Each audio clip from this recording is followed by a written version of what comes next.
We were just talking about those trade tensions between the U.S. and China, sometimes Canada caught in the middle of that, including our businesses. Maple Leaf Foods, a business that can't necessarily control what's happening in China right now. And there are other big trends that company is tracking, such as consumers shifting away from traditional meat products to plant-based proteins. Maple Leaf has made a big bet in that area.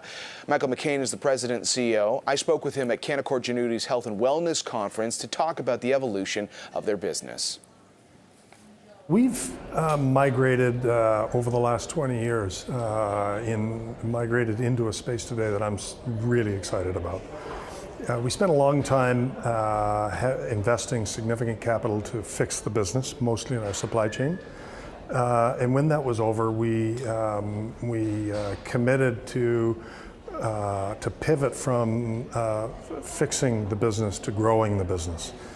And it's no less of a challenge to find growth vectors that are both responsible and consumers attached to today. It's no less of a challenge, no less complicated. Some days it's easier to fix a business than it is to grow it. But I can tell you it's a more exciting journey as we've pivoted into this space, and I feel really good about the many dimensions of that growth path that we've invested in, and how we're playing those cards. Well, certainly in terms of curiosity, even an event like this, this whole trend towards plant-based protein, which you guys have made a sizable bet on that, and you have a big piece of the market share in the U.S. It's gotten to the point where a lot of people are looking at Maple Leaf as an investment. They're saying, boy, should I be investing in this business?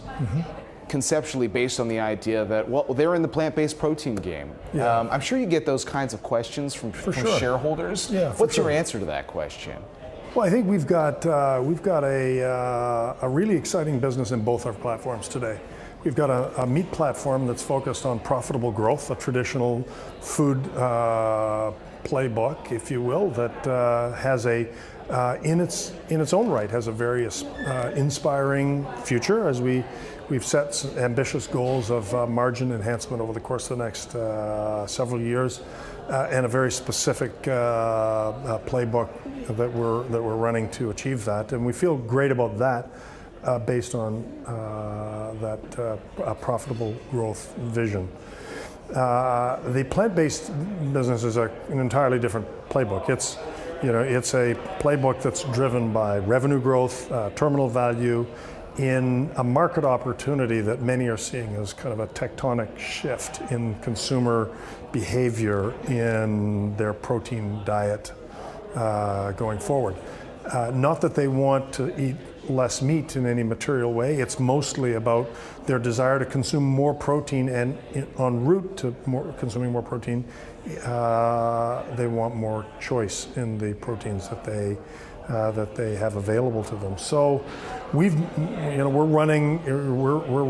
running hard against that opportunity, again focused on investing in sheer revenue growth in that business, and it's a different playbook. So what's exciting about a Maple Leaf investment is you get a position in both of those. I know some people would rather choose one or the other, but there are many that are attracted to both those plays. And as a long-term owner-operator, I like the fact that we've got a vision for growth in both of those businesses, not just one. It's a key word, long-term. Sometimes people get excited by the hype. We saw that with that Beyond Meat IPO. When it comes to actually winning business, though, winning customers that are, using your product, selling your product, what has that process been like? What's happening on the ground right now? Well, it's about the consumer behavior and the choices that they make around product, around availability, around brand, all of the things that consumers have responded to for the last 50 years. It's the same in this category, although most of those consumers, I think, would be early stage in their habit forming, and so they're trying different products and brands that are available to them, en route to more institutionalized behavior in the category. The process is the same as it is in any other category in food, which is it's about brand development. It's a real estate play at retail. It's an innovation pipeline in the products that you have that you're offering those customers and the like. So, but it's a very fast game, because when a category today is growing at a pace of over 40%, which in food terms is really not a level that we've experienced or seen in other cases. It's amazing that we see that incredible growth. At the heart of it, though, you have this very simple story, the desire on the part of people to eat simply. And I even heard you talking today about, with the consumer, fewer ingredients. Yeah. Take complication out of the process of eating. Yes.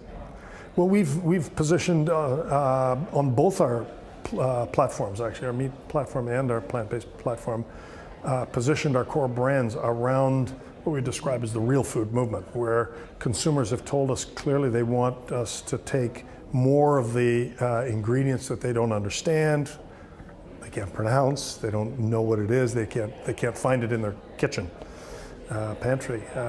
Take those out of the ingredient deck. They want clean, they want simple ingredients, less processed. In many cases, we just formulate with these kitchen ingredients, apply some heat, maybe some spices, package it, and it's like real simple food. And both our meat platform and our portfolio and our plant portfolio, we're in pursuit of those objectives.